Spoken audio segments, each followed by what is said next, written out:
Tô. Como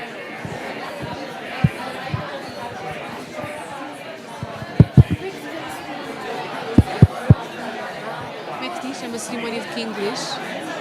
Honoring Honoring, we have a ceremony. Sim, honoring ceremony. Professor Riacho Pinto from the Academy of After the okay, Belas Artes.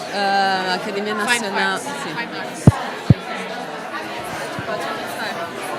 Aqui? Sim. Hi? Não. Agora sim? Ah, ok. Aqui vai ser neste. Hi, good morning. Hello. So good morning, everyone. I hope you are well on this second day of the conference. It's an honor to be here today to introduce our guest speaker, Alexander Keese, and I would like to thank Ana for giving me this opportunity. And before I just jump into the presentation, I would like to tell you that after this lecture, we'll have also, that is not in the program, we'll have a ceremony honoring Professor Riacho Pinto from the National Academy of Fine Arts. So if you want to stay, that would be lovely. And we'll have lunch at the same time, so people can just join in and go and how you feel like doing it. Okay, so now to our guest speaker. Alexander Keese is a professor at the University of Geneva in Switzerland and a specialist in African history. And he has led an ERC grant on forced labor in Africa and worked as a researcher and a lecturer at various research centers, including the Center for African Studies here in Porto, the School of Oriental and African Studies in London, and the Institute of Asian and African Studies in Berlin, among others. And currently, he also heads a research group on the history of everyday life under the Portuguese Estado Novo regime. And I don't know if I'm saying everything right, but Alexander can correct me afterwards. But I think most importantly, and besides what can be found in Alexander's biography, I have had the privilege of learning from him and with him over the last few years about academic curiosity and rigor, about accessing archives and using different sources critically, asking questions, and viewing history from multiple angles and perspectives. And he has always been very generous, supportive, and kind. I think the best qualities one can have. And I'm very lucky and grateful to have come across his path. Alexander is a consultant for the ArchLabour project, focusing on the history of colonial labor. And the team, I think I can speak for everyone, is extremely fortunate to benefit from his impressive and fascinating works on numerous African contexts, including Portuguese-speaking countries such as Angola, Guinea-Bissau, Cape Verde, and São Tomé and Príncipe, as well as French and Brazilian contexts. And again, I think I can speak for the whole team. We deeply admire his work, and we have the privilege to have him here and to welcome him here today and to learn more about the spaces and movements of forced labor. So thank you, Alexander, and the floor is yours.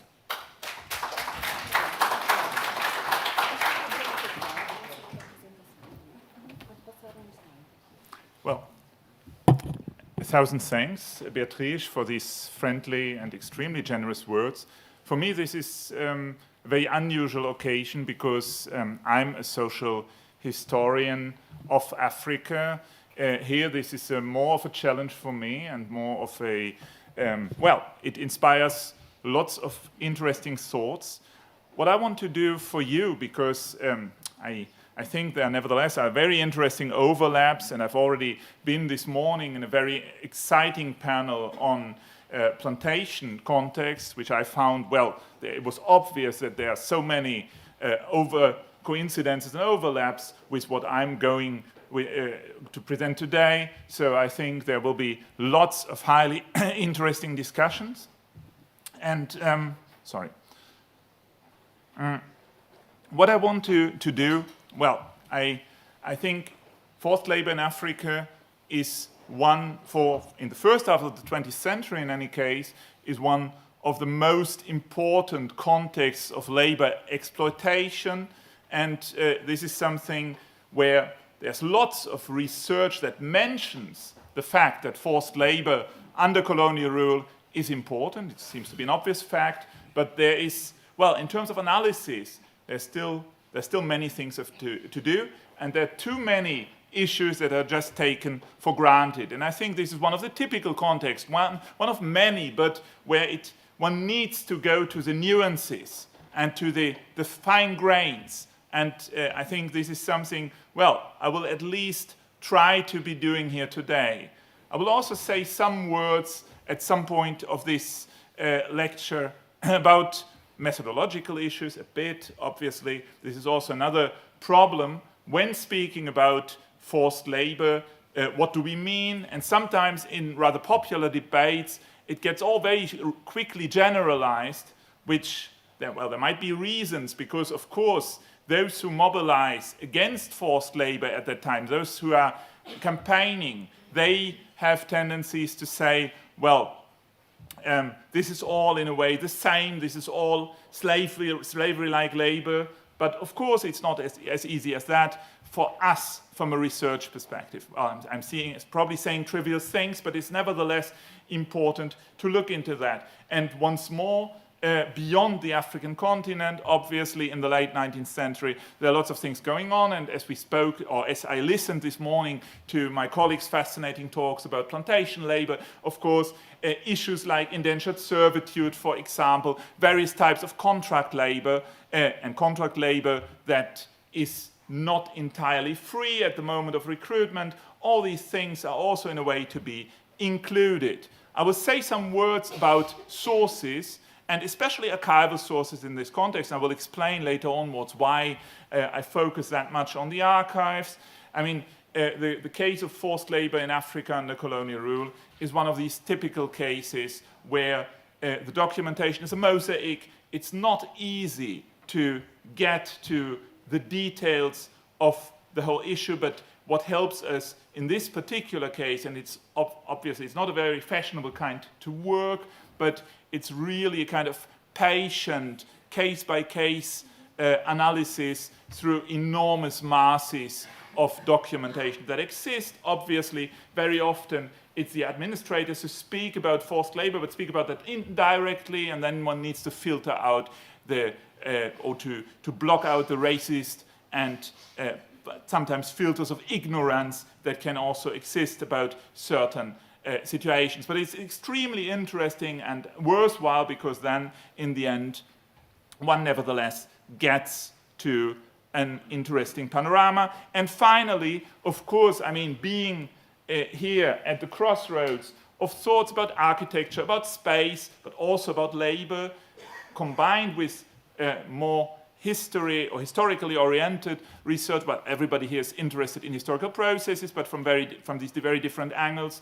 Part of this talk will also be about how what we know, like wider knowledge about colonial forced labor, can be brought into these discussions about space on the one hand and about built environment on the other. So this is at least an attempt there. I adventure myself into fields I know less, and there's always a kind of risk, but some of the things I will be saying will be formulated as a kind of open question, so I think there will be fruitful debate about that all. So just to speak about the program this morning, there will be, I will try to give you some short examples, just to bring you a bit in the mood of how people and administrators mostly speak about forced labor and what that might tell us about the practices. 3 episodes I will be talking about. Then there will be, I will try to give you a broader outline. What was colonial forced labor? How can one define and describe that in a wider way? Then I will try to bring it in contact with 2, well, ideas, one originally coming from studies on the history of slave plantations, which is the question of ecosystems of running. This is about desertion and flight. And another one about the everyday life experience of forced labor under colonialism. And then in the final part, I will try to open that up and come to space and built environment. I wanted to start with one episode that I will not discuss it here on the basis of documents, because I've already published on that. but at some point, I mean, it's very interesting because it's one of the major cases of runaway communities that we know in the first half of the 20th century in the African continent, which is a place which at some point even, well, it also gets a kind of nearly mythical note. It's called Shororo, south of Benguela. It's very difficult for the administration to know where exactly that is. It's only known that this is, well, reports describe it as a zone of 1,600 square kilometers. It's also already something considerable outside of colonial role, of colonial control, which is also like in the big and not that densely populated colonies. These spaces do exist, so it's not that surprising, but it's inaccessible in a way. So police forces and sometimes military forces have no idea how to enter these places. It's dangerous for them. And it seems to be a kind of heaven for runaways. And this is explicitly discussed throughout the 1930s. There are some thoughts about where these runaways come from. Many come from a kind of forced recruitment for contract labor. So they get away before the forced recruitment happens, or sometimes they manage to desert from the work sites. And there is knowledge about the existence of this particular region as a region of refuge. Now, what is, of course, the limits, and I was speaking about the limits of sources, the limits is there's much we don't know, so it's very complicated to get to any clearer accounts of how these runaway communities are exactly organized. But it's very interesting also because if we look at the map and we look at the southern, the central part of Africa, parts of southern Africa and of eastern Africa also, there are quite a few zones known in territories, not only in Angola, but also the two Congos, the Belgian Congo, the Middle Congo, the French Congo, the Gabon, for example. We have that phenomenon also in smaller places like the islands of São Tomé and Príncipe. We find it in northern Rhodesia. So it is very present on the one hand, but it remains very elusive because often it's very difficult to have more documentation about that. But it's a fact, so this is something we can document, that runaways, people who flee forced labor, they try to enter into some remote zones where they manage to organize themselves into communities. Now, specialists of slavery systems in the Americas and elsewhere will say, well, this is in a way nothing new because we know about maroon societies from the 16th century onwards into the 19th century. Flight from slave labor, in a way, seems to work in parallel ways. But for the time being, later onwards, I will say a word about this connection also. But for the beginning, it's important at least to say, well, there were zones where runaways from forced labor, from colonial forced labor, managed to hide, to organize themselves, and sometimes it works over years. In the case of Shororo, which makes it even more mythical, nobody actually knows how that all ended, because at some point after the Second World War, it is no longer mentioned, and it's very complicated to know what that exactly means. A second episode is more about movement also, but also about expectations and about insecurities in colonial practice, which is on the border zone here between Portuguese Angola and Southwest Africa, currently Namibia, which for much of the 20th century was a South African mandate. South African mandate obviously meaning mandate of the white settler state of South Africa. Now, the interesting thing about that is Angola, in terms of forced labor and forced labor demands, was known as a kind of horror colony, if we want so.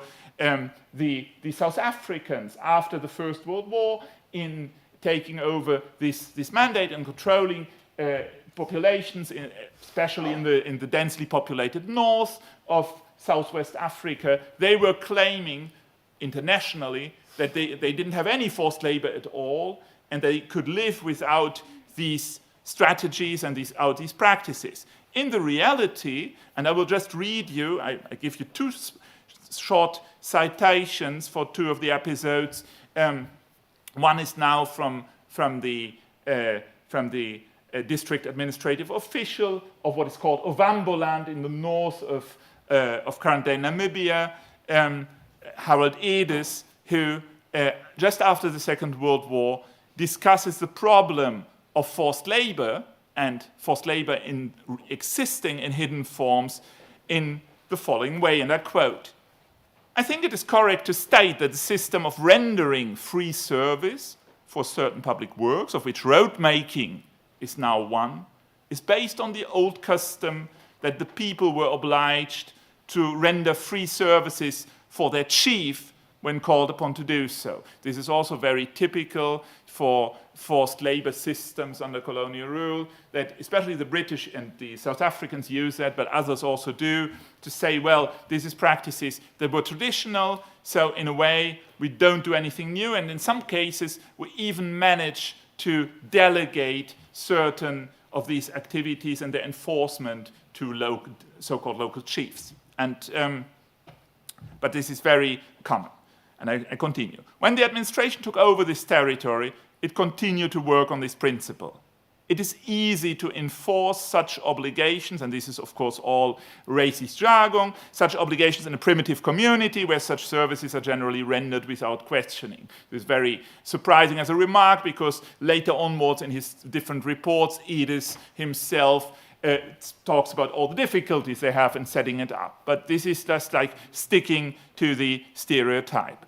Circumstances have and are still changing as the people are absorbing more and more of our European ideas. A great difficulty in this matter is that the duties in this respect have not been defined. This is sometimes a clear problem of colonial forced labor. For instance, is the period of service which a person is obliged to render on these works unlimited? I have in mind certain alterations made this year on the Ukwanyama-Ondonga section of the main road, one of these places where unfree labor is used. This was a big undertaking, and some men worked on it for nearly 2 months. Many got weary toward the end. Could they have been compelled to work until the work was finished, supposing it had meant another month? Then again, has a man fulfilled his obligation if he arrives for work at midday or even later, as frequently happens? When is the correct time of the day to commence work? Many have to water their stock from water holes before going to work. This already shows another problem of these forced labor systems. Sometimes, 2 months is a lot of time to render services. Many of these services are much shorter, and if they're more systematized, it can be, in inverted commas, just days. But even if one said this might have a minor impact on social and economic and family life, but if it's just days that are critical for the harvest cycle, for example, for a rural community, this can nevertheless be disastrous. And this problem that taking men, and we will see also women, away from their communities to render forced labor services immediately impacts situations of production and of, if we want so, of local social welfare. And then there are also further questions. Also, there is a question of the Ovambo pastors, teachers, messengers, clerks in government service, and other service and domestic servants. And as a present policy is that all fit men should do a certain amount of road work, are these classes exempt? This also has to do with strategies of how to integrate local, allies, if we want so.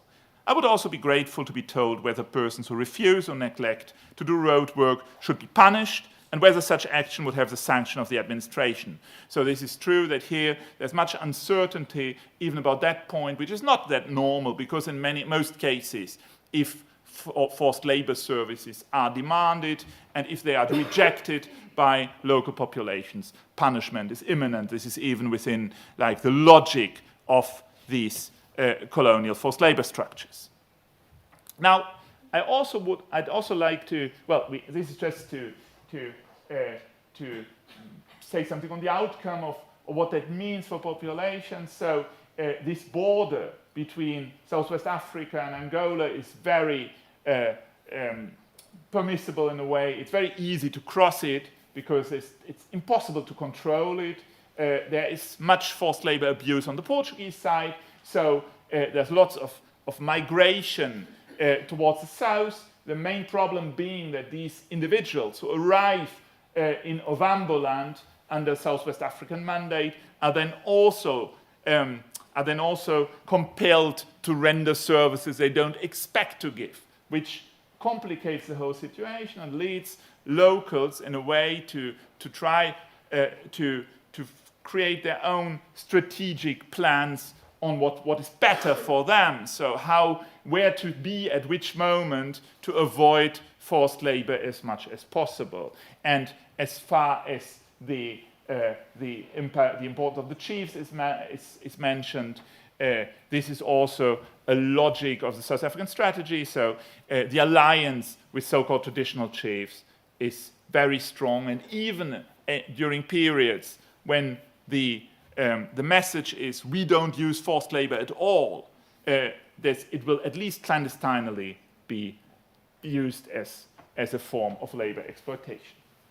And a very shorter third episode, and this is already about what happens when there's abolition of forced labor because of international pressures, but also because of internal pressures and decisions within colonial metropoles at some point, complex negotiation processes on the ground. Just one example, the French abolished forced labor through an empire-wide law, which is unusual, but in this case it happens in April 1946.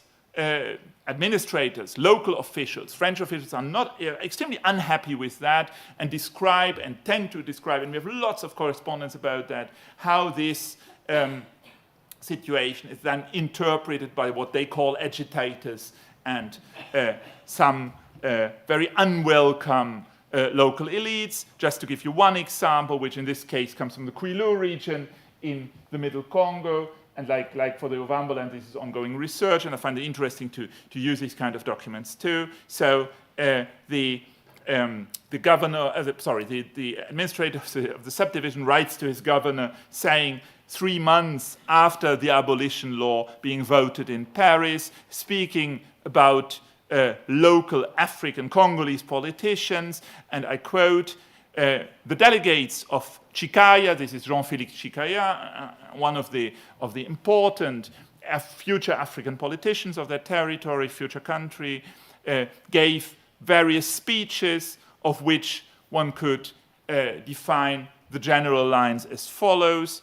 You are now like citizens, nobody can demand anything from you. You are absolutely free to do what you want, and especially free to refuse any labor demands, and especially porterage, which in the Congolese case remains important. The results of these speeches appeared immediately on 27th, 28th, and 29th of May. The Lieutenant Medicine Pumayu had in the Mayumbe his first difficulties during his tour. So medical services like who imposed control were often closely linked to the moments of recruitment of forced labor, road labor also. So he, when he arrived at the wharf of Manye, he didn't find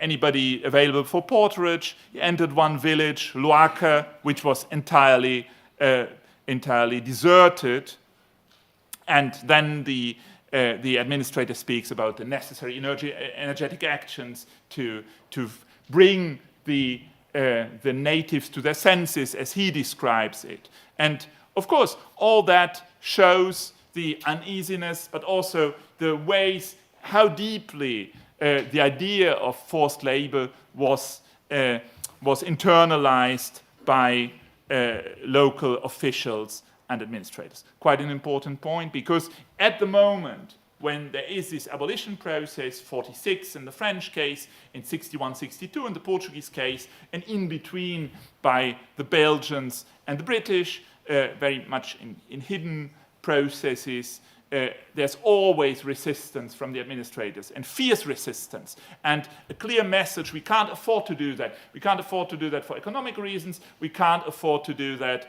because it jeopardizes our mission of civilization, which is obviously one of the big racist-based motivators and motivation strategies and legitimation strategies for the colonial presence.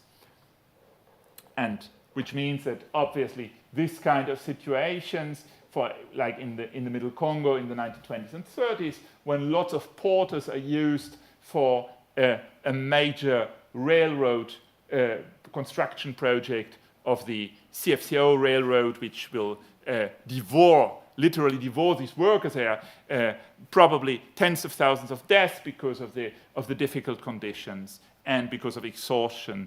These situations do no longer happen after 1946, or at least, well, some of them continue to happen clandestinely, but over the following 5 to 10 years, this slowly stops, even in practice. But administrators, they still continue to dream of this kind of instruments. And the argument is, well, now all these African colonial subjects will become idlers, they won't learn how to work, and this remains a powerful argument and shows a whole, like, if you want, a universe of fantasies. Now, very briefly, how can one define this complex of colonial forced labor? Because we've already seen that there are different types, different forms. The interesting thing is it's interlocked into one universe of practices demanding. The actual types of services remain, have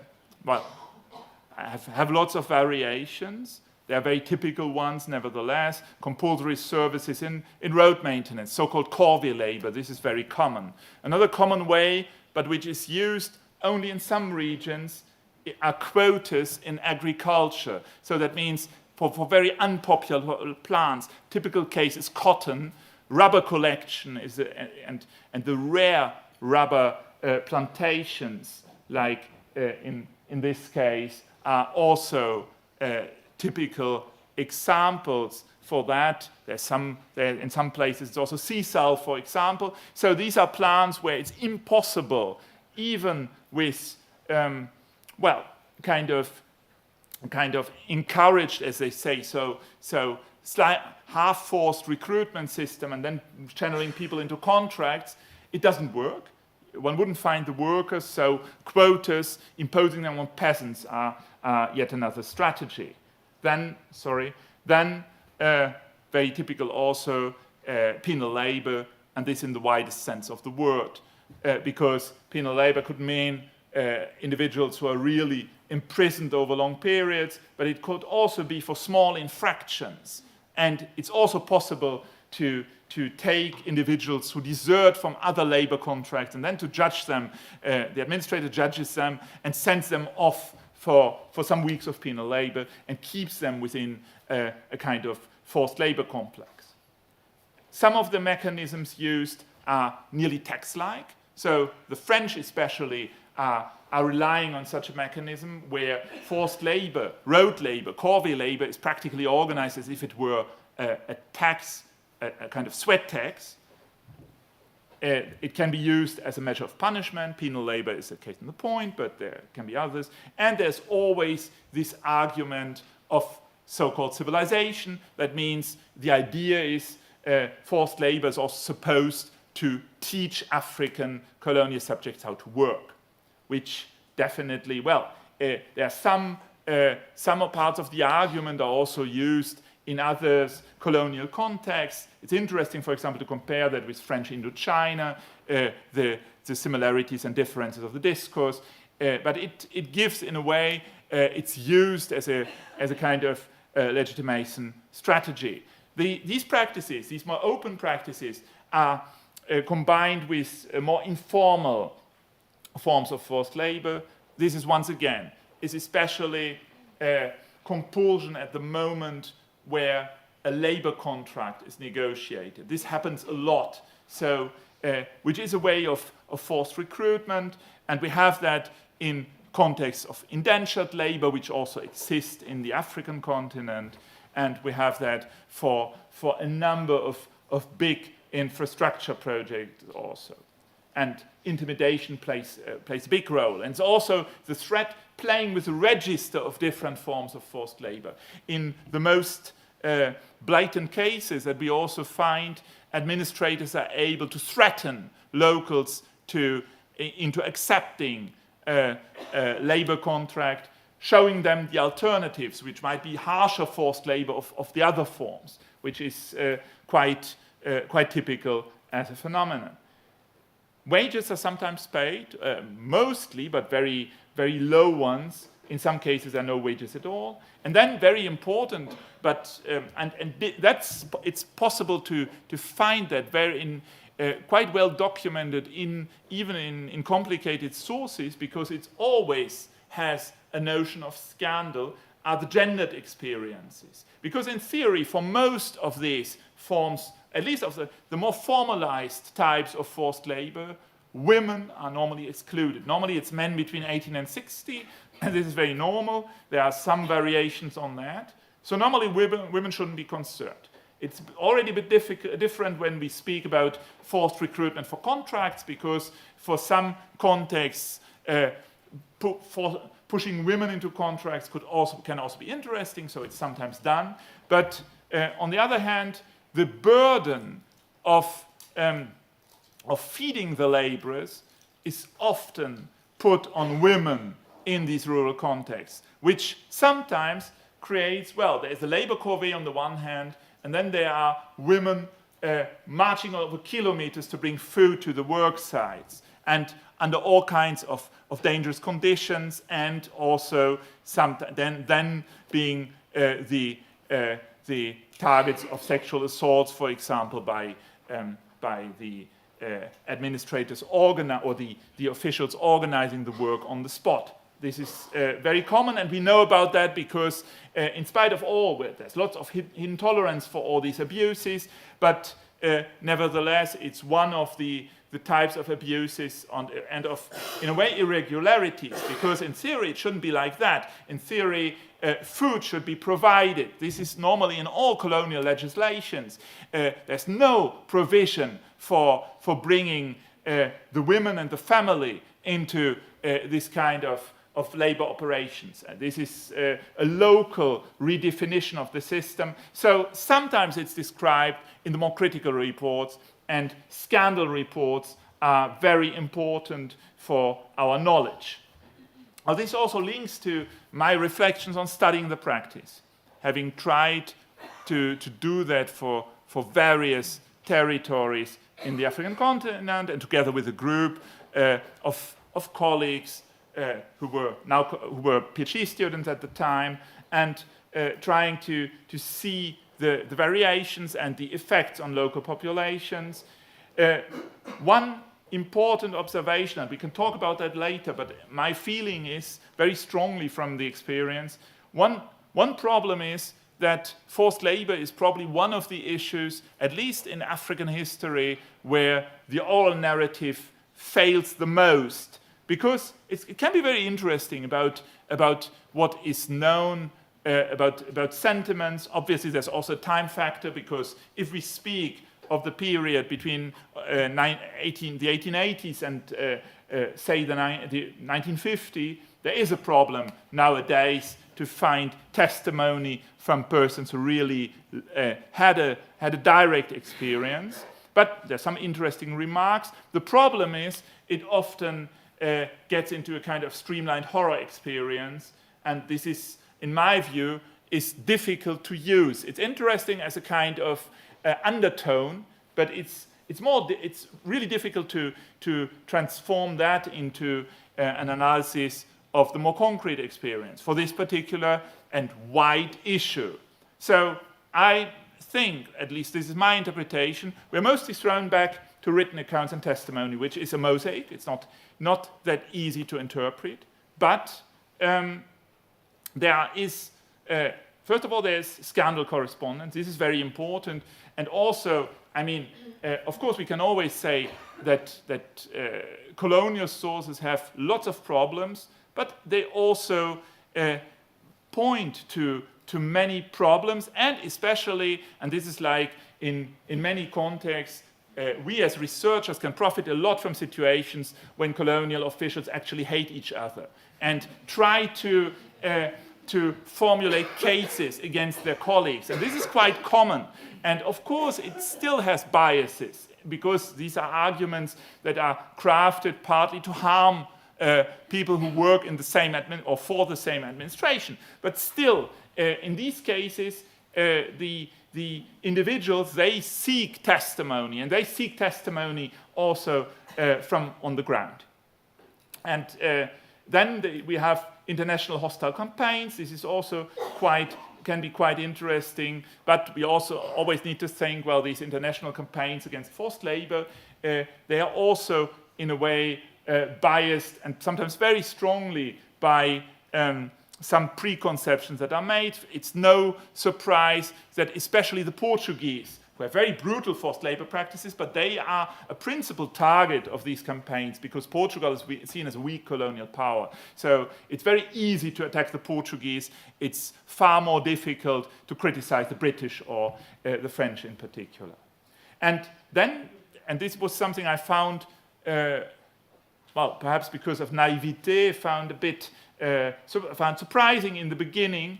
It's the absence of images on forced labor practices and the difficulty to know. I mean, we know that there are millions of days, tens of millions of days of forced labor in road labor given in any given year before 1945. But there are very, very few images, and this one that was already used for the booklet is one of the exceptions, and it's probably only possible to have that because it is sold in a way. The practice here is sold as a kind of communal labor, which is orchestrated by a local paramount chief. The only point is that the local paramount chief directly gets his orders for doing that, for maintaining this feeder road from the British administrator. Apart from that, it's there are some scattered images of road labor or other infrastructure labor given, but it's relatively uncommon, and it's difficult to find it. Now, my two short thoughts on conceptualizing or thinking about certain practices that are balances of power, if we want so. On the one hand, experiences on the other, lived through under forced labor in colonial Africa. I found the idea of historian Hilary Beckles for the slavery context of the Caribbean to speak of an ecosystem of running. I find that very, very, very powerful. The interesting point is, Beckles formulated that for slave plantations, showing that there were, under these very brutal conditions, there were lots of slaves who managed to hide somewhere, who ran away. I'm not even talking about maroon societies and more complex types of organization, but also desertion, temporary desertion, possibilities to negotiate a return afterwards. And while we know that at least in the 18th century, slave plantations in the Caribbean are extremely brutal, and in the 19th century are still brutal enough, although some more restrained because slaves get more expensive, and you don't want them you don't want to have your plantation population to dwindle and to disappear. So it's a bit more of care. But the interesting point is there's a complicated balance of individuals running away, taking risks, because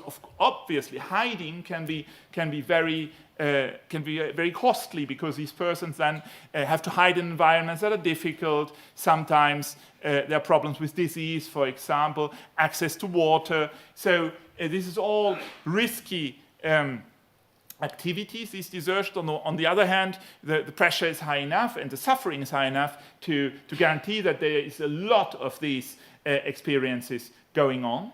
And powerful for slave plantations, but it's also very interesting for colonial societies in Africa between 1870 and 1940, although it is now colonial forced labor. It's no longer slavery we speak about, but one thing is obvious: colonial subjects run away, they take their choices, they take considerable risks. One of the typical problems of groups getting away, where if we think of the Shoro example and others, is that to be far enough away from the grasp of forces of policing, of colonial policing, it's necessary to go into very remote parts. These remote parts in Central Africa might be parts that are infested by trypanosomiasis, by sleeping sickness. This is very typical, and there are other problems of that kind. So running away brings people into a certain kind of freedom, but it's also a hard life, definitely. And it brings upon problems for the agrarian cycles, because if locals desert or run away, then their labor force is missing for the tasks within the family or the community, which also is a problem.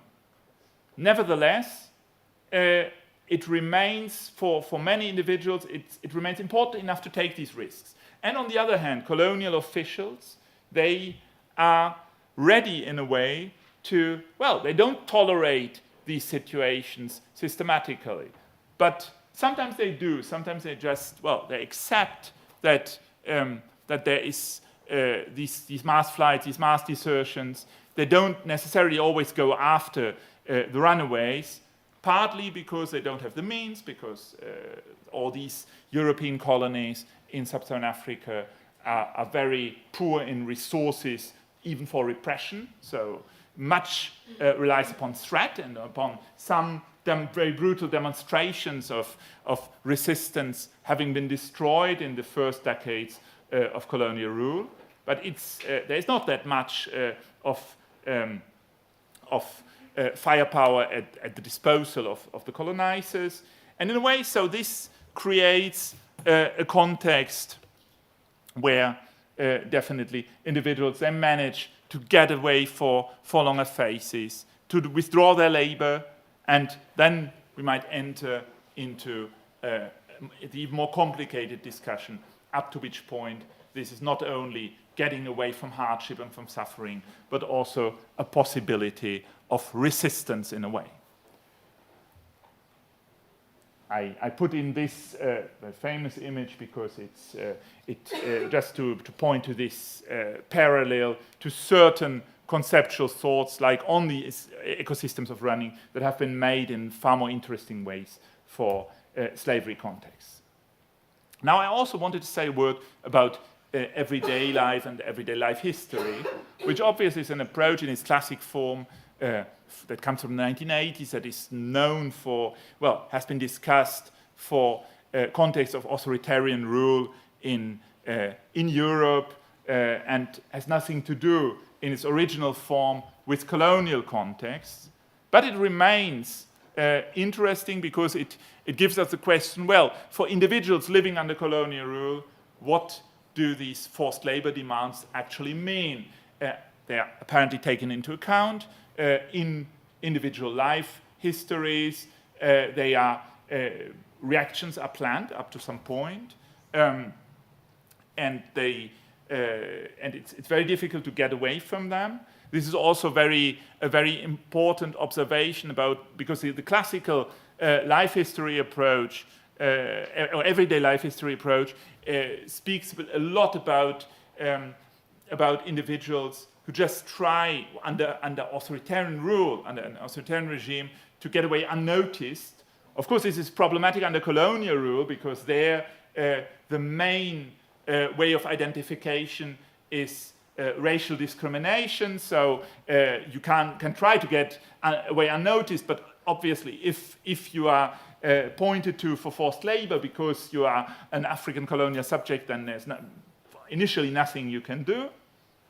So it's not exactly the same situation than what the classical theory described, but nevertheless, what I find interesting is that there are these reactions. We can see how these forms, these situations are internalized in local life, in rural life in particular.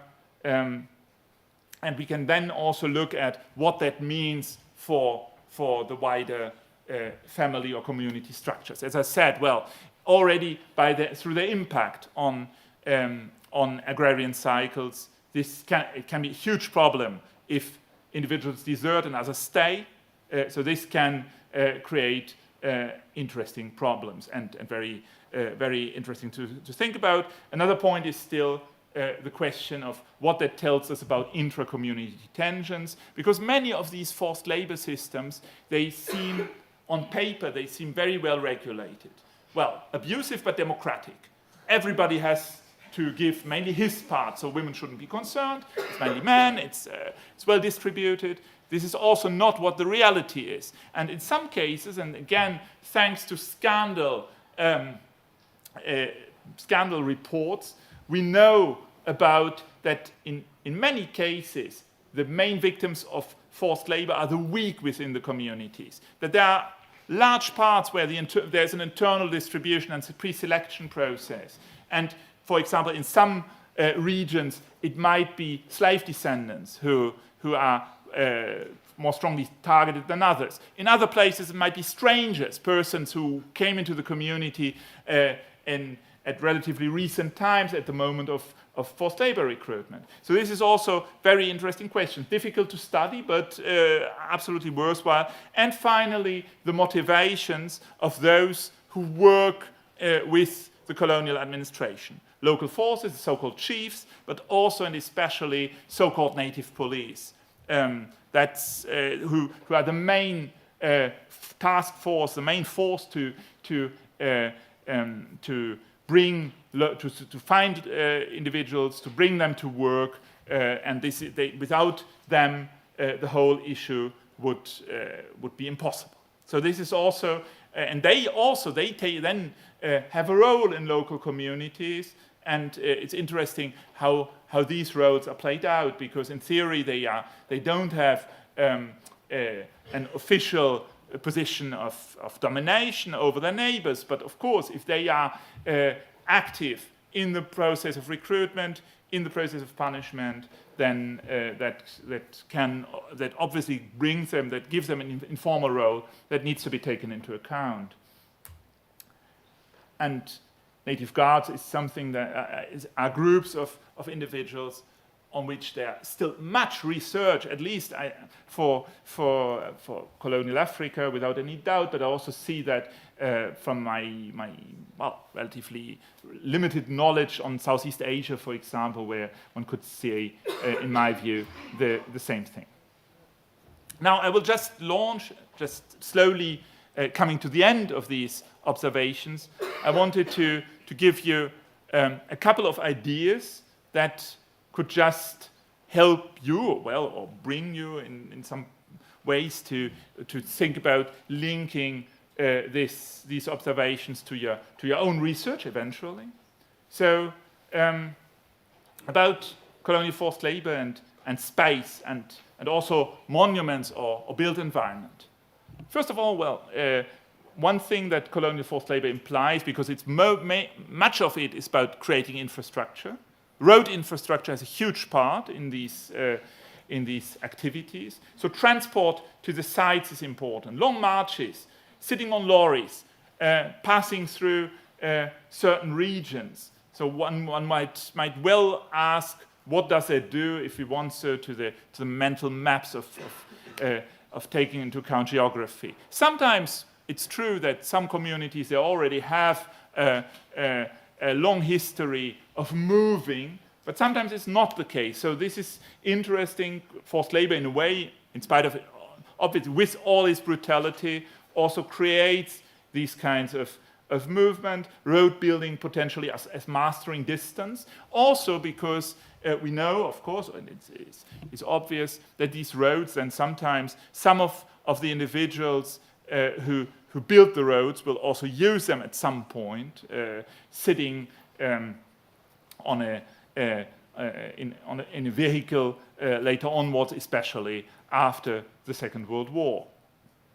Then another interesting point is the major part of what I have been discussing here is strictly rural, in my view at least. This was something I tried to reflect upon, because it's true that I don't, as a historian, I don't have any strong expertise on urban life, and there are many excellent colleagues who work on that specifically.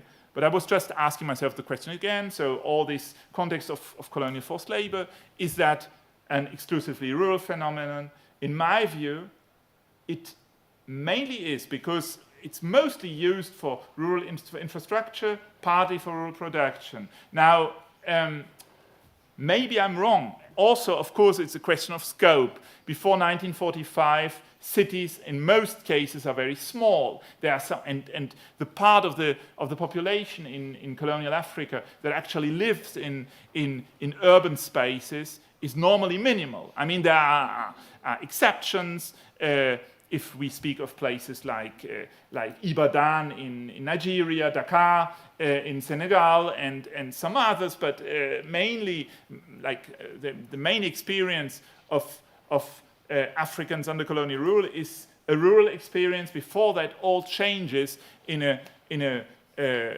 rather quick process between the 1940s and the early 1960s, and then triggering an ever-growing influx into the urban zones. But interesting thing is, so this might even be, in a way, this experience might define the rural as a realm of forced labor, while the urban world is excluded from that. And then, I mean, as far as built environment is mentioned and described in these discussions, it's true that I've already said road labor is very powerful. It's a huge percentage of what forced labor is used for, and it's feeder roads in particular, so secondary roads. You can even see that as soon as the few really important roads, because the colonizers mainly use free labor and pay for that, because the impression is, well, that needs individuals who are more motivated, who do a better job in a way. So feeder roads, of course, they don't necessarily remain as built environment, because need to be refurbished again and again, and so the question is are there nevertheless ways of conceptualizing that for debates that might interest specialists of built environment? Then also some monuments are nevertheless special, and this is more about contract labor in this case, but about this particular kind of contract labor where the laborers, they don't want to sign the contracts or to accept them, and are forced and are intimidated to sign them.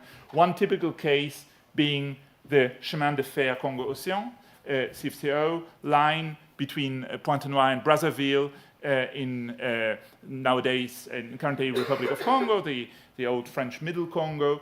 And this remains indeed a traumatic reference of Congolese history. So that after the line still operating, but it's true that at various moments the post-colonial state and its officials and in ceremonies, they refer obviously to the loss of lives and to the trauma that local populations lived through when having to build this railway line. And well, finally, about these points, it could be interesting, and this is something which at least, well, there you might help me, like for lots of other things, I presume. But I was wondering, well, there's a huge debate about slavery and its monuments and its built environment. I wouldn't know about a specific debate on monuments or built environment that is linked to colonial forced labor. There's no discussion about that, but I wonder if that we might just be before that, and that could be like an upcoming topic eventually. And as far as these flight and desertion is concerned, well, once again, you have seen, I've tried to point out that the phenomenon is very wide. It's very important. More detailed knowledge about it. It's difficult to establish. Works only punctually, in my view. It has to do with lack of control over space under colonial rule. So colonial rulers are not able really to control all this space of territory they claim. There are wide zones of freedom of movement. That this could be linked to other issues, especially the whole issue of borderlands and crossing them. This would yet be another possibility. And on the other hand, these spaces are spaces of harsh living conditions because of, well, individuals, they invented themselves into zones that were difficult for reasons of disease or access to food and water.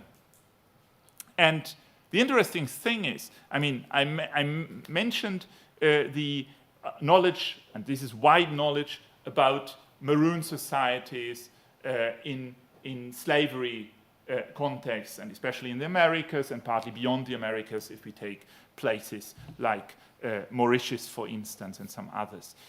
So there is reflection about maroon societies is very well advanced, I feel, at least in comparison to what I'm talking about. And the big difference is about maroon villages. In some cases, important cases, they even still exist, like in the case of Suriname in the Americas, and there are some other places, or there are archaeological projects because the sites are known. The problem is that for desertion from colonial forced labor, for the time being, often there's no explicit knowledge where the runaways were actually hiding. There's some exceptions to that, but it's not as very usual, very common. So for the time being, archaeological engagement, even if one wanted to have it, is not possible because there would first need to be a way of finding out where the sites actually were. But what is interesting, nevertheless, I feel, this might be a very trivial thought, is that nevertheless, what we can know about movement and flight and desertion and hiding and getting away brings us to map certain zones and incidents, and then to have within a colonial space in which apparently only very limited zones are well known, well controlled,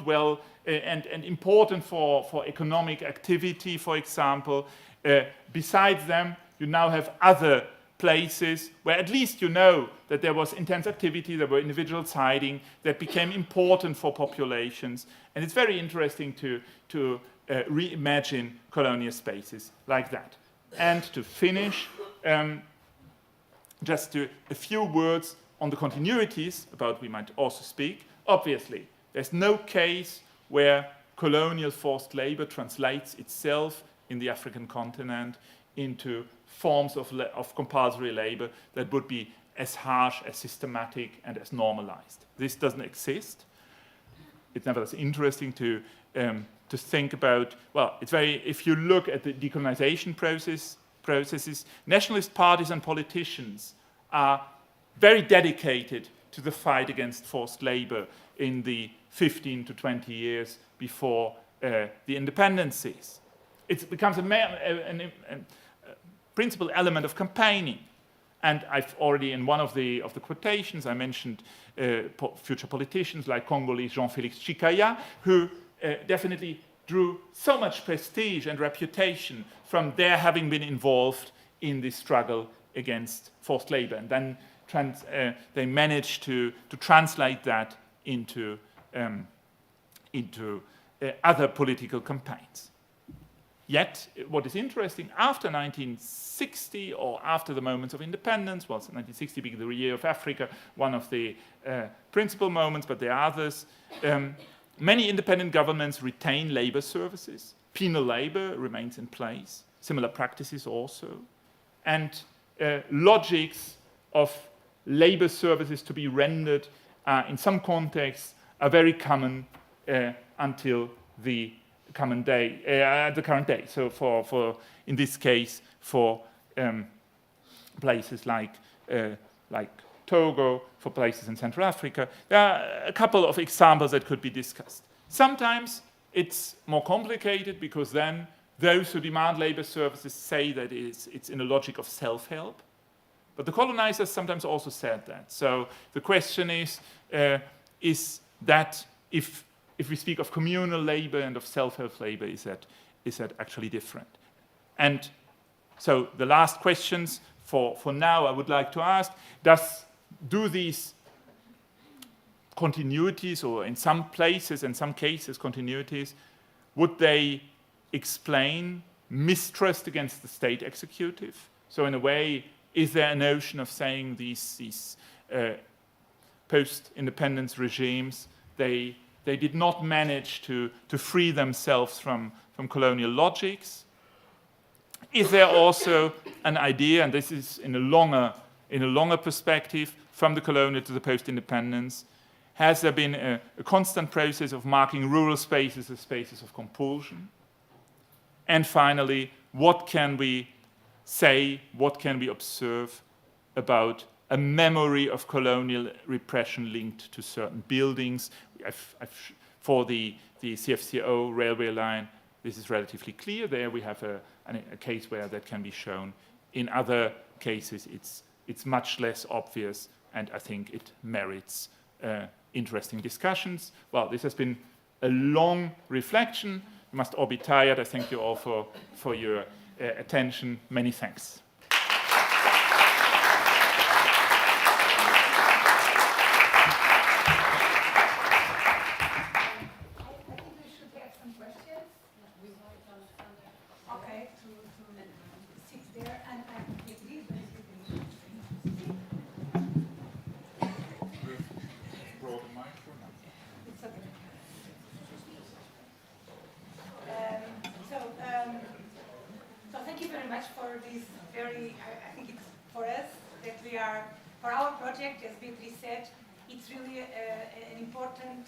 Point of our conference, because for a long time we were trying to anticipate your presentation and the problems that you had, the points that you would highlight, and I was wondering, I just want to ask a very short question, just to begin, and then I will ask Beatrice to put to make some considerations or whatever she would like to say, about, in the end, well, the idea of the urban and the rural, what I think it's really interesting. We work in both geographies, so for us it's important to understand the point of, if you could consider that also in urban spaces, in urban territories could face cases of forced labor, and I was thinking about self-built practices. So in terms of, in the case of the Portuguese colonization, especially the late period, because we have very long colonization period, especially in the late 60s and 70s and the early 70s, the self-built was something that the Portuguese state used, like a kind of a community development program, in order for the communities, for instance, to improve their homes or even to build their own homes. So there are lots of, in the case of the Portuguese colonialism, late Portuguese colonialism, especially in urban spaces, but also in rural, and Felipe is studying that, also in rural. So the government encouraged the communities to participate, sometimes in building their own homes, but also some facilities like school, like health posts and so on, small infrastructure works also. But, and so this is a kind of a mix. Sometimes it was assisted by technicians, other times it was just give the materials and the construction materials, and they just ask people to build their own houses. Sometimes they involve people on the fabrication, like we saw yesterday, but of course in a different scale, in the fabrication of the building materials, bricks and so on. So could we consider self-built or the encouragement of self-built as a kind of forced labor, or should we find a different, because we struggle with that, or should we find a different type name for, or even a different concept for these practices? Extremely good and extremely difficult point, I would say, because as far as I know, I mean, there is a debate around self-help and what they call communal labor in these places for West Africa, mainly Ghana and Nigeria. And it's not the same thing, of course, because if the initiative comes from a colonial administration, as a researcher, as a historian, probably one would be much more inclined to say, well, this must be repressive, and in the other cases, in a post-independence setting, it must be much more voluntary and with locals wanting to provide the services. I can't say anything for the late colonial Portuguese case because you will be the experts on that. But I would just perhaps as a kind of warning eventually. I mean, in the case of in the Ghanaian case, which is the most famous, I would say, there's much of a notion that this is definitely free communal labor. The neighbors, they want to work and to help in creating buildings. The complicated thing is, in some cases, such agreement can be demonstrated. There are other cases where that is definitely not the case, and the problem is sometimes in that for this particular reflection, there are different disciplines working on that, because it's also an issue of development studies, of sociology, to say, well, we accompany these processes. That should be the way of creating infrastructure in local arenas, and it's clear. It's very easy to say to see why that's so compelling. On the other hand, at least one needs to be very, very sensitive to who gives the orders and when, and is it possible to find out,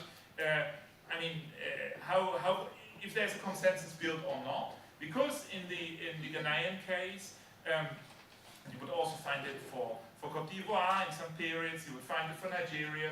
You can point to examples where, in the end, the individuals who don't want to take part are forced to take part, and either are fined or even imprisoned. And if you look phenomenon for Ghana from independence in '57 to the first and second decade of the 21st century, it's very interesting, these cases that you can identify. So I would say, well, as so often, we won't manage to say explicitly yes or no to your question, but at least we need to be sensitive to the fact that compulsion, that pressures can have an important part in how self-help is organized. And obviously in the Portuguese case, in the 1960s, 1970s, in spite of all 10 like more or less attempts at certain reform, this remains, of course, an authoritarian regime where the administration has many possibilities to force locals to take part in self-help they might not have thought by themselves. Thank you very much, Alexander, for your presentation. I have like many questions popping in my mind right now because Okay, I'm sorry. Because I was thinking that I think it's been a debate within the team, like about the names, the categories, and even a couple of days ago we were talking about what types of or kinds of labors did we find? And I think your presentation showed very well that there are other approaches to labor that do not rely on that, and I find that very useful. And I was thinking about like I will be speaking about the Bengali Railway later, and it hadn't come to my mind yet that like the something that you said, like the hardest part of construction was carried out by laborers who could be considered forced labor, and then who were brought from other colonies, and then the construction gets easier, the other sections, and laborers are from Angola then. And I always associated that with the geography and the like people available or not, because that's what sources would tell me. But perhaps I should also look at the construction itself, which is, I think, might be very interesting. And that goes to another question that I had. It was about free labor. When you, I don't know much about the other context, colonial context, but about the Portuguese context, free labor, we have like the volunteers, the mention to volunteers, and we always are very puzzled how to deal with these. How would they fit in all of this logic? Even though, yeah, again, from your presentation, I'm just now thinking, are these categories useful or not? Maybe not, or we should find a different approach. I don't know if you can tell something about this.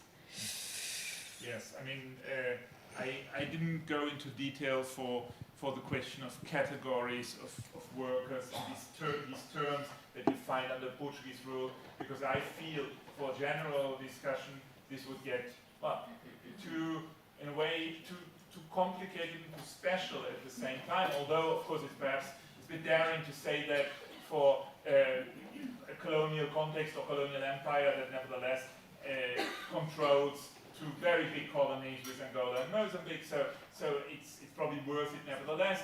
It's true that the Portuguese, they are special because they, in a way, they drive the idea that a male individual can't be without work, shouldn't be without work, and should be penalized if there is no, if work contract or other analogous work cannot be shown, that this is very special for the Portuguese case. It also exists in other colonial empires. The French, they like the idea. The British, they like the idea. There are vagrancy laws used and refined, sometimes coming from other contexts in the 19th century. So all these issues, they are very common. But and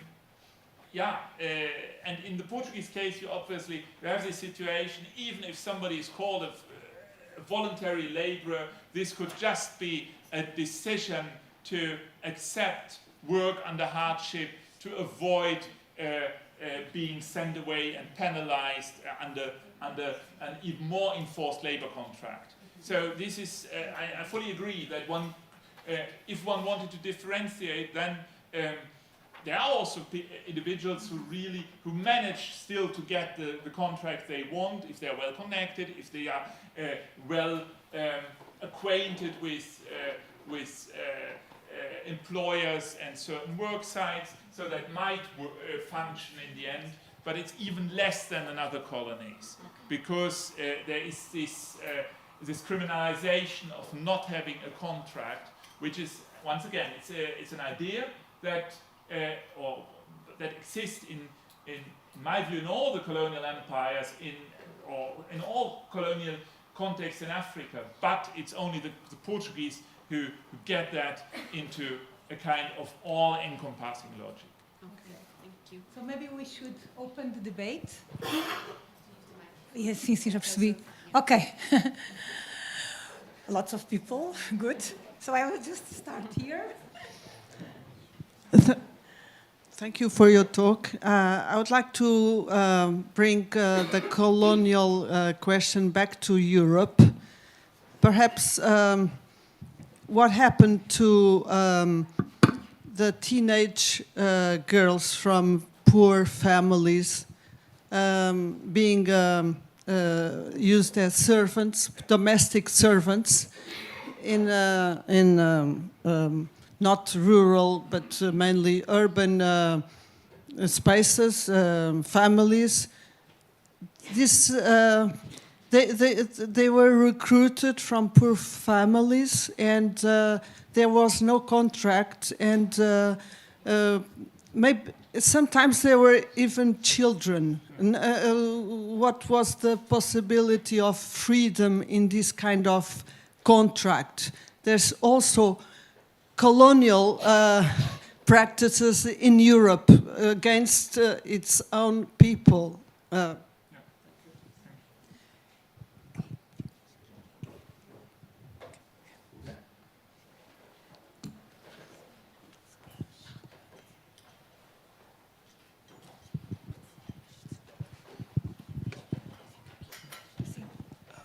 Hello. Thank you, Professor Keese, for that lecture. I was wondering, what were the main sort of purposes for which forced labor was used? Was it merely pragmatic, or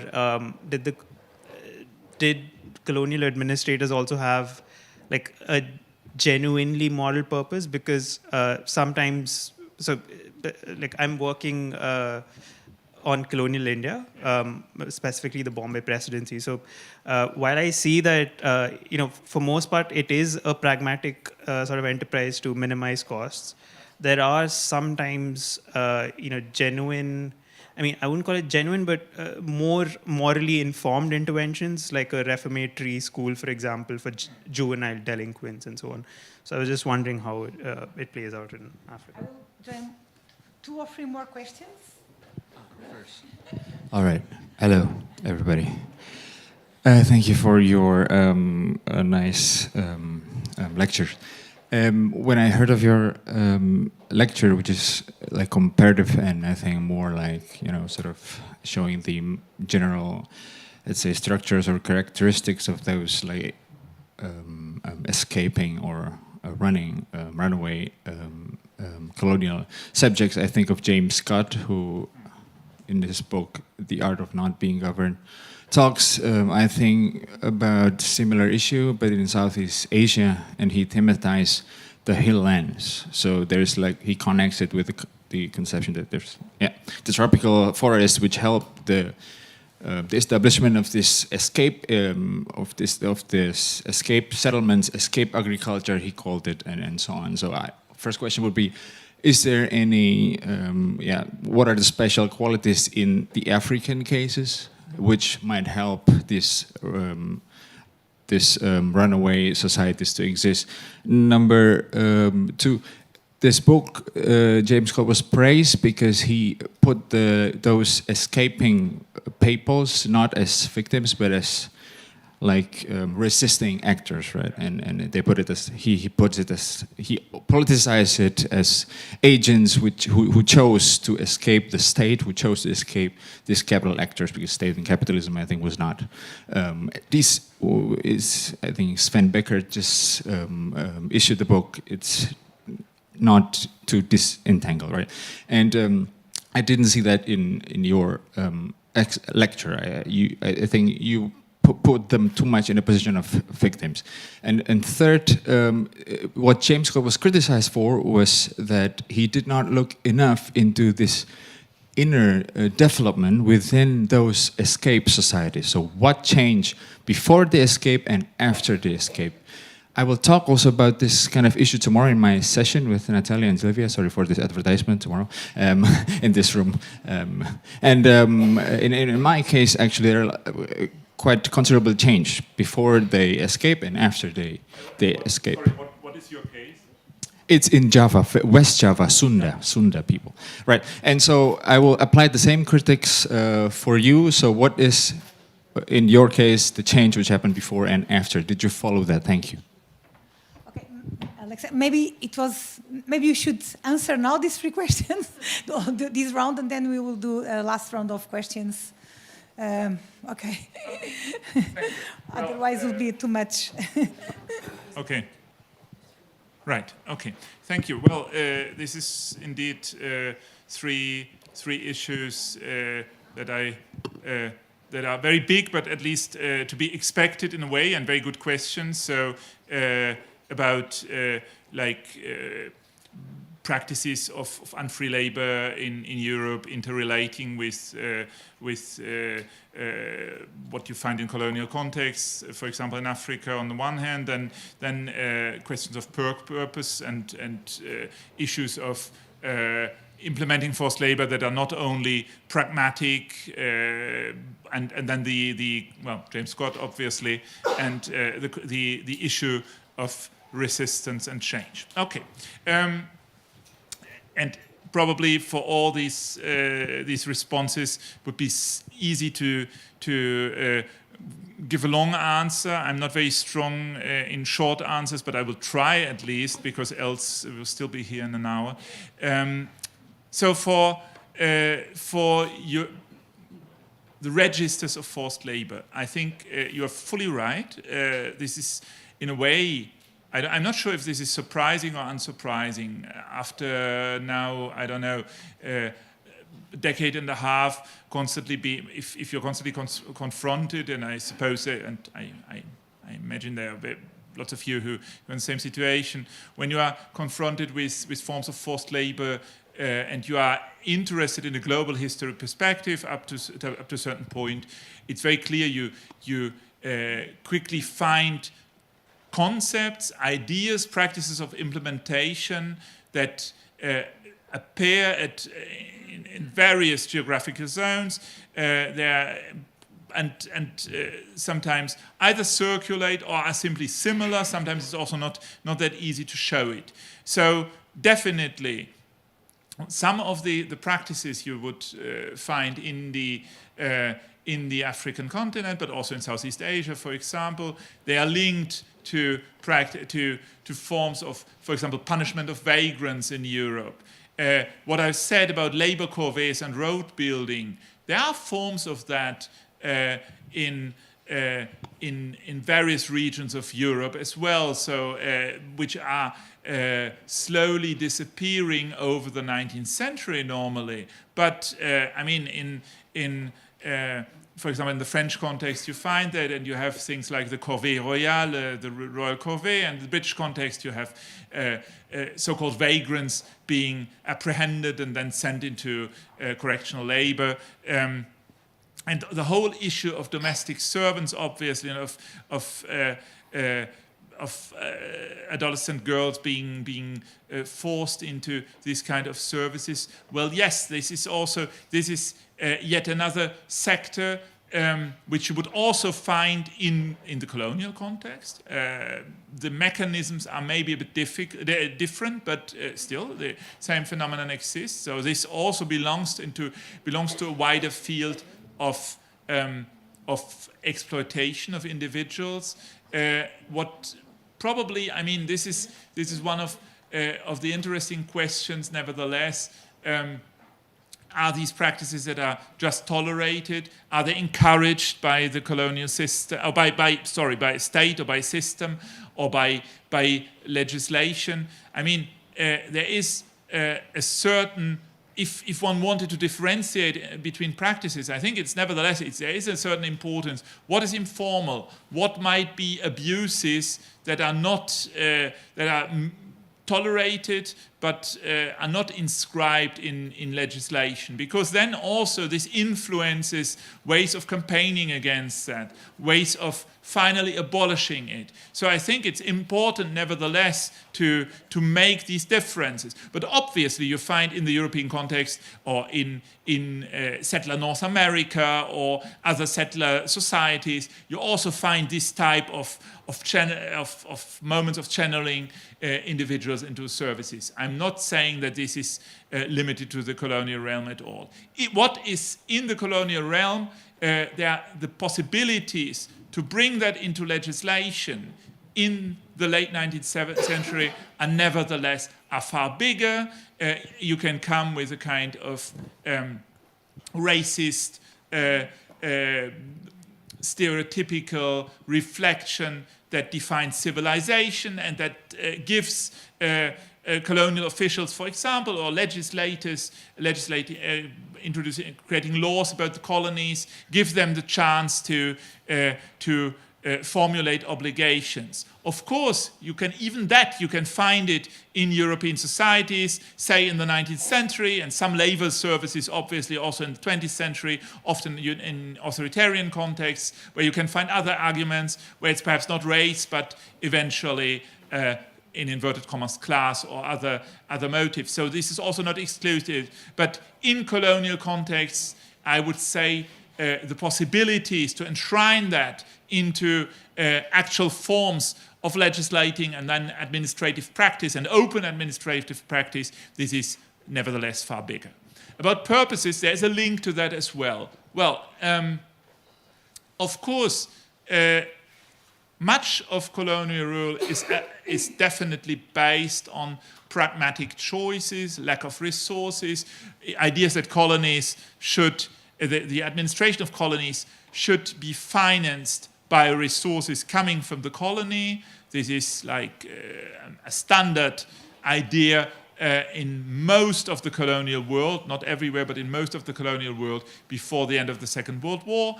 But at the same time, of course, there are lots of fantasies circulating as well. These racist ideas about missions of civilization, they are not only cynical and pragmatic ways of selling the empire to citizens and voters in the metropoles. There's also, well, maybe at some points it is the case, but also in many cases it gets internalized, it gets mixed with circulating ideas about modernization, and there is forced labor is, I would say, around 1900 in its different forms between metropole and colony in different places in the world. It's very fashionable. The idea that you force people to work because they are not able to look after themselves, to learn good labor practices, and of course this is all informed by racist categories and by ideas of that kind. But it's very, very fashionable, and it's very common,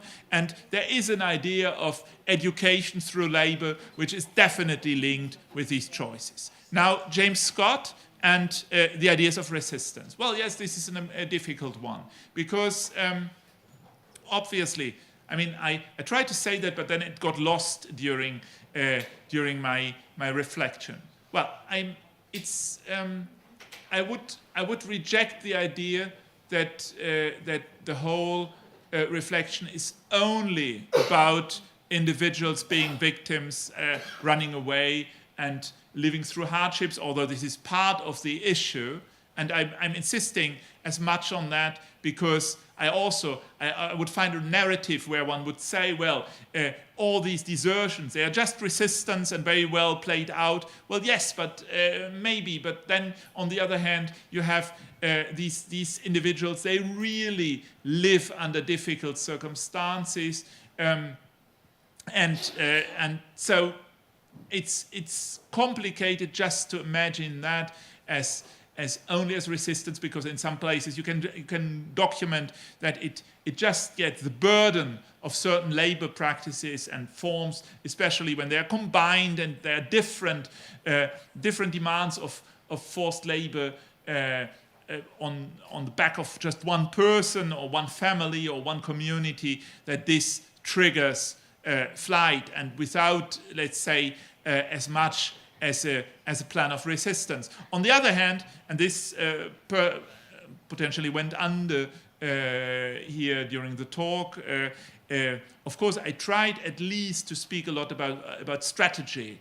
This might not necessarily be resistance, but it could be framed in these terms, obviously. So if individuals, they plan what they want to do, faced with post-labor demands of which they have their expectations and expectations for the coming months and years, and sometimes adapting them because situation might also change.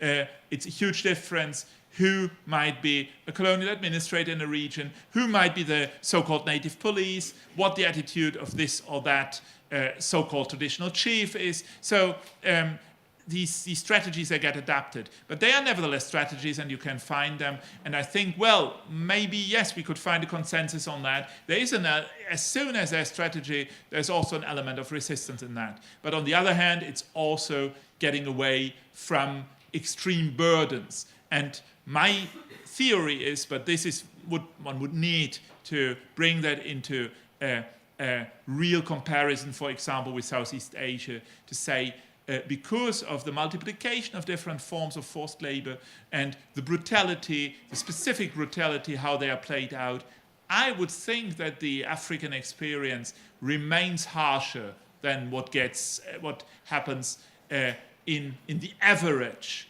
in, for example, places like Indochina or the Dutch East Indies. But maybe this is just ignorance, and we can talk about that with great pleasure later onwards. And your last question about inner development, there I think Scott was in a more privileged situation, because what I tried to point out, and this makes it so complicated, we know that running away was a very important phenomenon, but it's very difficult to document individual life stories in that regard. And that makes it so complicated and makes it such a challenge for the actual research being carried out on these communities. We have no time, but I know I'm in doubt with people. So just very, very, very short question. Yeah. Can you? I will skip mine. I'll skip yours. And Yeah, but I'll keep mine really short. So Okay. yeah. Very, very short. Yeah, I found that this ecosystem of running is a really sort of rich analytical tool. And my question is, within this ecosystem, is there any record of technologies and infrastructure that they actually used for the running, that enabled running? Yeah. It's a clever question, which I have not thought that much, but infrastructure is perhaps too much of a word. What we know is that these communities managed to get armed at some point. That's something. Well, it's probably not what your question is about, but this is something that can be shown, and because it is a major worry for colonial officials who are then confronted with the idea, well, there might be future resistance coming from there because there are individuals who know how to get organized, how to use colonial weapons against us.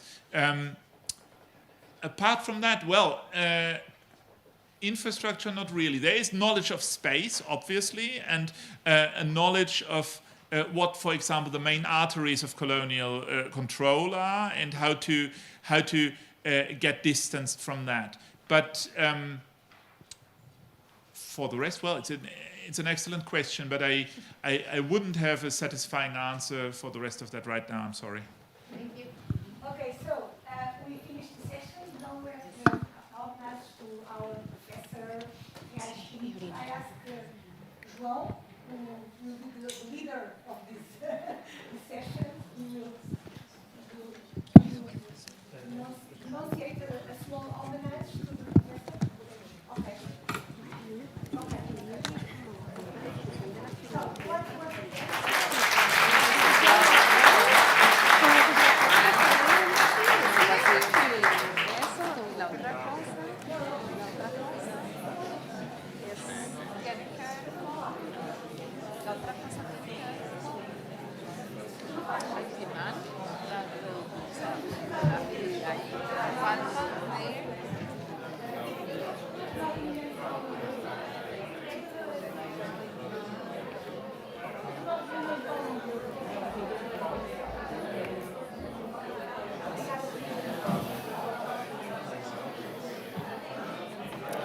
Eu pedi aqui.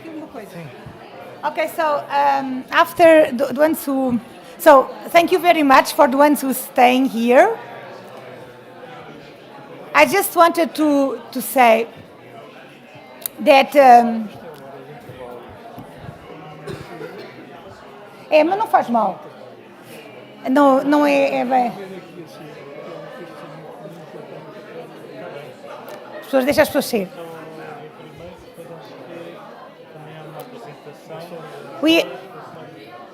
Okay, if I have attention, please, just for a minute. So we ask Professor Reis Pinto to come here today because we have working with Professor for a while, especially in the context of the archive of the Fine Arts Academy, right? We have done a very important work there in the archive. It's really important for the project. So we invite Professor to come here because we wanted to make a very short homage to him. He has been a very, in a way, a very inspiring person for us, for all of us, as a scholar and also as an architect. And so I really, I'm very grateful that some of you have stay here just for this small homage. It's something more private in a way than public, because we really wanted to show to our professor that he inspired us for a very, very long time, and the possibility that he gave us as a director of the academy for us to use the archive and to describe the archive, an archive of a very, very important architect who worked in Angola for a very long time. Fernando Batalha was very important. So this is a pioneer work because this archive, no one has still opened it. It is a private archive. Is a deposit in the academy, and we were able for the first time to open it. So we really wanted to show our gratitude to Professor Reis Pinto, asking him to come here in the lunch hour, just to say him that we are really, really grateful for his kindness in opening the archive. And we ask João Cardim, who is a PhD student, to introduce the professor, because for sure João is the best person to do it. So, João, the floor is yours. Thank you very much for accepting.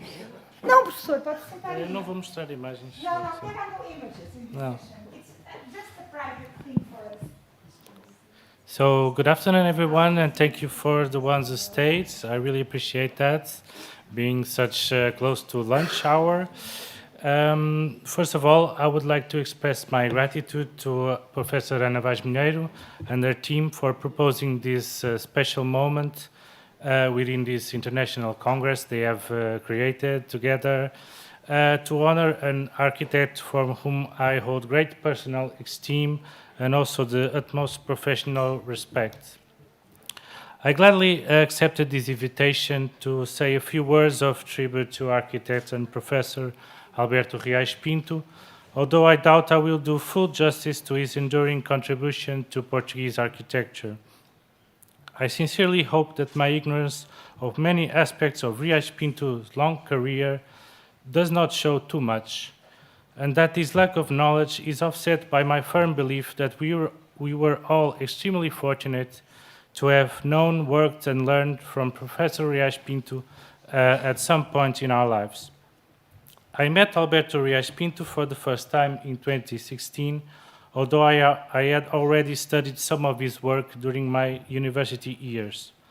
At that time, he was coordinating a research project on finding solutions for the rehabilitation of the urban fabric in the historic city of Santarém.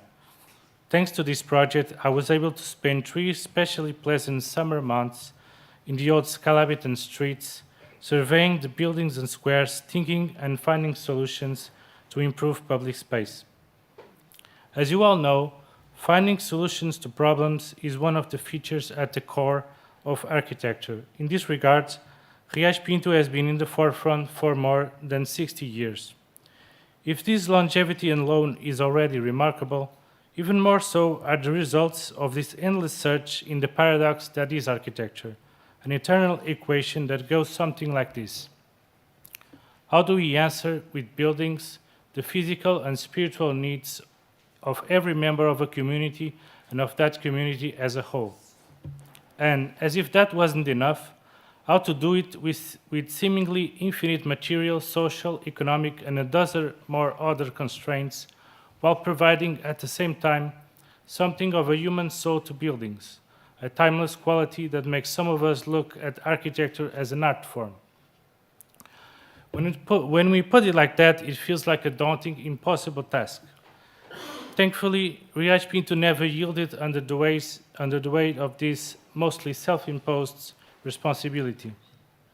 On the contrary, what stands out when we listen to him is the weightless joy of problem solving, the bliss of architecture, and, why not, an innocent, almost childlike wonder at the possibilities of human ingenuity. Nevertheless, as befitted his time, his approach has always been eminently pragmatic, looking far ahead into the numerous obstacles with very lucid, worldly eyes.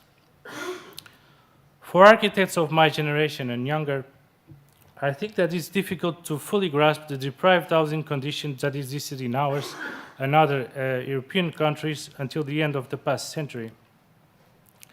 Although we have seen photographs and films of the numerous shanty towns that existed, for example, around Lisbon, the hard reality of those decades seemed to have appeared to have happened in another world, in another time, much, much longer ago. If that appears to be the case, it was because the whole society moved together in some way or another to transform reality. And always in the forefront, we find professionals like Alberto Riacho Pinto, who very early understood and put into practice two simple things in order to meet the housing shortage. First, that construction must evolve beyond the traditional, almost handmade affair into a forward-looking, technological-driven industry. And second, that architects could be learned pioneers, leading large teams rather than being fated to modest shoestring practices. His impressive work at the helm of the ICESA construction company speaks for itself. Adapted to a wide range of economic contexts and marked by particular attention to urban design and landscaping, this heavy prefabricated solution represented the closest Portugal has come before or since to the creation of an instant city. Are architects today at the forefront of construction companies? I certainly hope so, although I suspect that is not the case. Riacho Pinto was a pioneer then, and today, in the current prefab rebirth, he would still be. In more recent years, in years of abundance, that is, this architecture has received criticism for being harsh, soulless, repetitive, or even boring.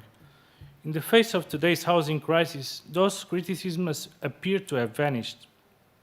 Certainly, it is better to have repetitive housing than no housing at all. This is not flashy architecture to win novelty prizes.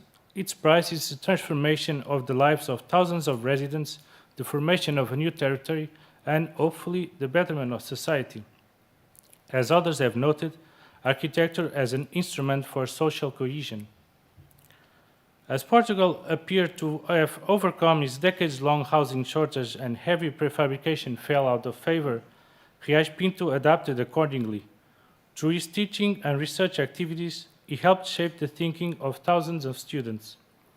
His dedication was inseparable from a never-ending desire to improve, to learn, to read the spirit of times, and ultimately to change.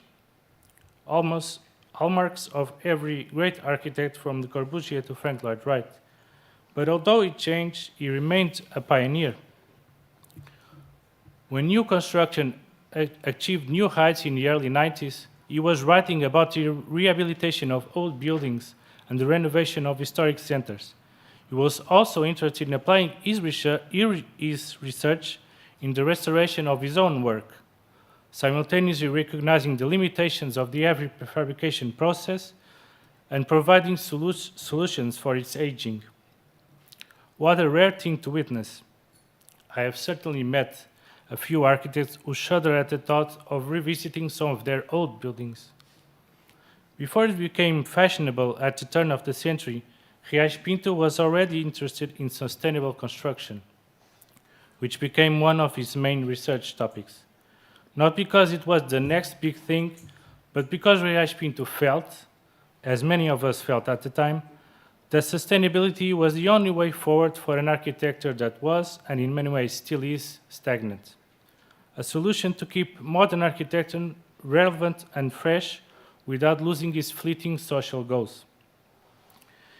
In 2026, with wars raging, a pressing climate emergency, housing shortages all over, and democracy being shaken at its roots, that green solution seems like old history. Why? I don't know enough to answer that question, nor does architecture have the power alone to answer the world's problems. What I do know, and this is the example Alberto Riacho Pinto gives us, is that if architecture wants to stay relevant, architects must not only be pioneers, but stay pioneers. We must smile in the face of adversity and be generous. And if possible, be humble. I'm really humble enough to learn. But maybe I'm asking for too much.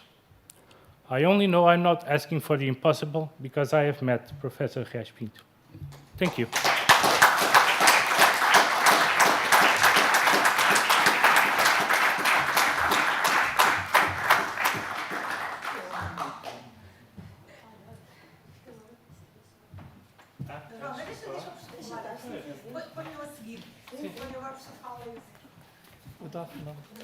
Good afternoon, everyone.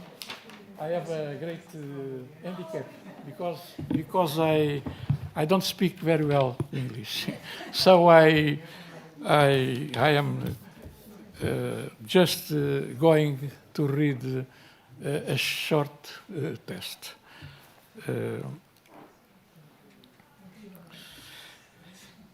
I'm deeply touched and honored by this distinction, especially coming from ArchLabour team, coordinated by my colleague, Professor Ana Vaz Milheiro, for whom I have the almost academic and the personal regard. I'd also like to thank my colleague, João Cardim, a leading researcher from whom I have known for a long time, for the generous words, as well as archivist Dr. Sonia Henriques, who I consider to be an excellent professional who has done remarkable work in the studying and processing the state of architect Fernando Batalha at the Academia Nacional de Belas Artes facilities. In this regard, I would like to say that the strategy we have created at the Academia is one of openness to society, establishing collaboration protocols and with universities, research centers, and other entities for joint work that is useful to all. This was our goal when we signed the protocol with DINÂMIA'CET-Iscte. Thank you all. Excuse me. Thank you.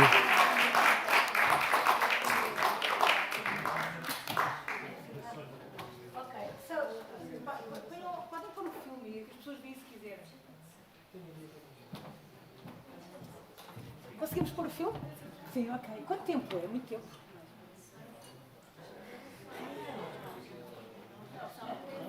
Quantos? 3, ok. Fica só para quem... Oi, pronto, isto demorou muito tempo. Ok, aparece ou não a Sónia? Aparece? Ok, ok. Não tem som. So for the ones who survived this whole morning, this is we had this our archivist Sonia Henrique. Unfortunately, she's not able to come today to present the professor. But what she taped this presentation, very short, just to talk a little about the experience of working on this archive, which is really a very interesting archive, and it was closed for a long time. So I don't know if you will be able to put it, but you know, the like to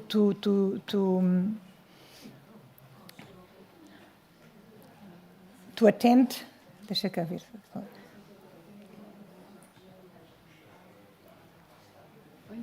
Então, onde é que está?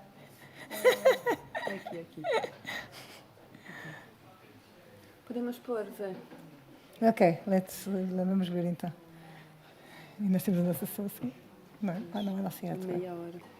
Meia hora, ok. Então vá.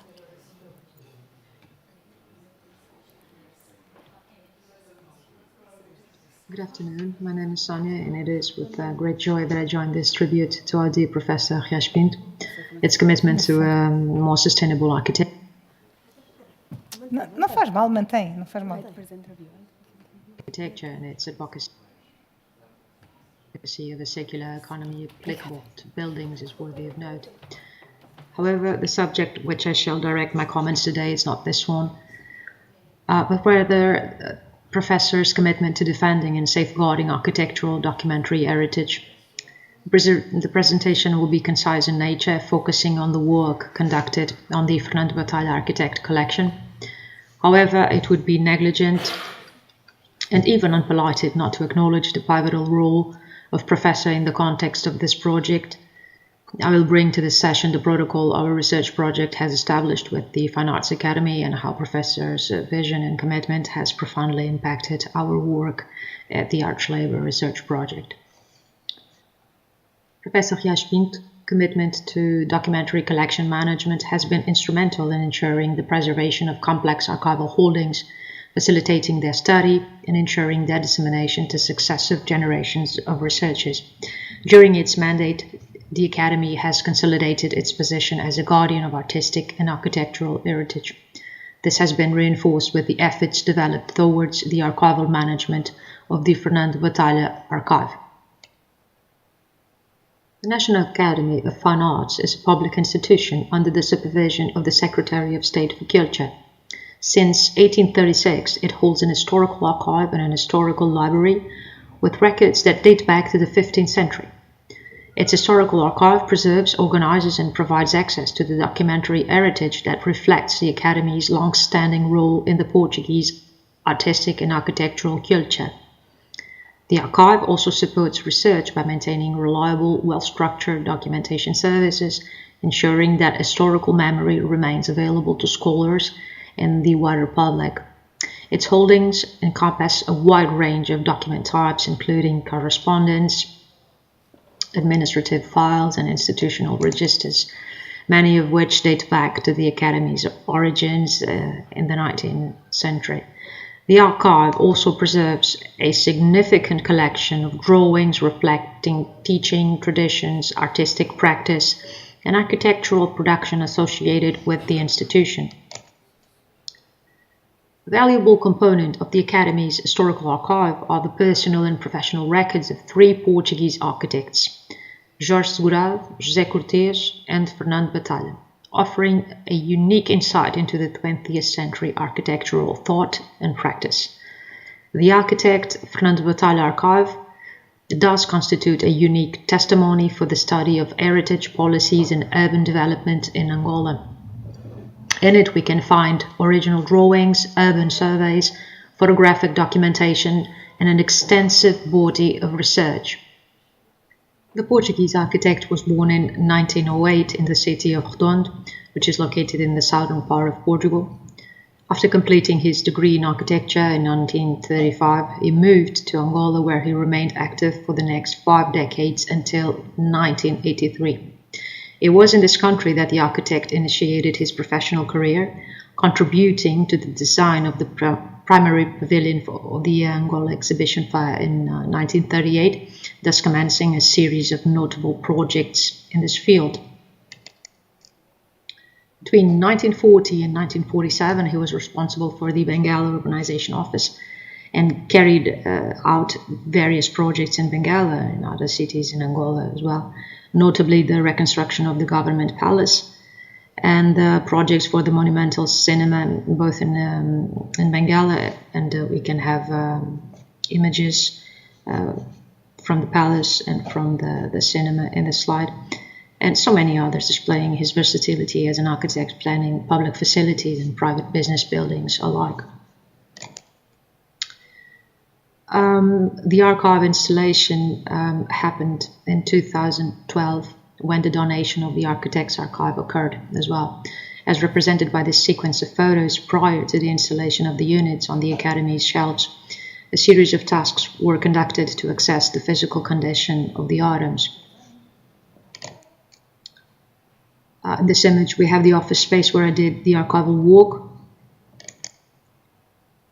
And our work on this archive has involved a comprehensive process of archival stabilization and description, as we have seen there methodology-wise. We undertook a diagnostic phase to assess conservation needs, as some of the records do need to be taken care of, as you can see here in the image.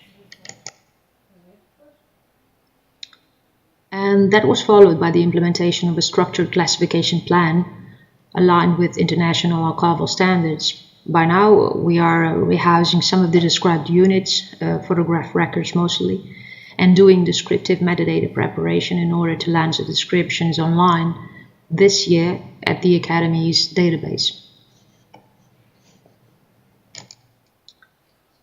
After the release of the archival descriptions online, the identification of materials for priority digitization, it's one of our intentions, as we do firmly believe, us in the ArchLabour team and at the Academy team, that it will ensure both physical preservation and intellectual accessibility. By organizing and making accessible the Fernando Batalha Archive, the Academy reaffirms its commitment to preserving architectural heritage and enabling rigorous scholarship, opening new paths for research while enhancing its institutional visibility and cultural responsibility. In numbers, our protocol enabled to describe 985 archival units, mapping 6,102 photographic records and 941 drawings. None of this would happen without the generosity and the full commitment of Professor Riesbind. The presentation is almost at the end. However, I couldn't finish without these three acknowledgements. I've tried to say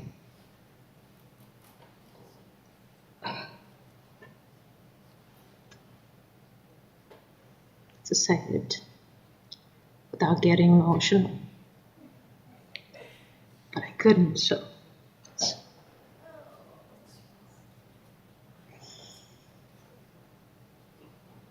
thank you to Professor Riesbind, to my team, and to my peers at the Academy.